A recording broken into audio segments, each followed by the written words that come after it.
Amir Temur nega To'xtamishxonga mislsiz rahm qildi-yu? Ammo u javoban Sohibqironga qanday dahshatli xiyonat qildi. Zafarnomada yozilishicha, dushmanidan qochgan yosh To'xtamish joni oqildida Sohibqirondan panoh so'raydi. Temur bu qochoqqa rahm qilib, uni o'z o'g'lidek kutib oladi. Buni eshitgan g'azablangan O'risxon elchi yuborib do'q qiladi. U o'g'limning qotili. Qochoqni darhol topshir, bo'lmasa urushga tayyorlan.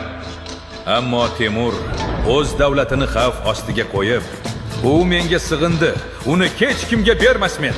Urush desangiz tayyormiz, deb javob beradi. Sohibqiron o'z so'zida turadi. Qahraton qishda, qalin qor va izg'irin bo'ron ostida ulkan lashkar bilan O'risxonga qarshi jangga kiradi. 3 oy davom etgan sovuq va qonli to'qnashuvlarda dushman chekinishga majbur bo'ladi. Temur yigitni shunchaki qutqarib qolmadi. Unga podshohona liboslar va butun boshli lashkar tortiq qilib, o'z beklariga To'xtamishni Oltin O'rda taxtiga o'tkazishni buyuradi.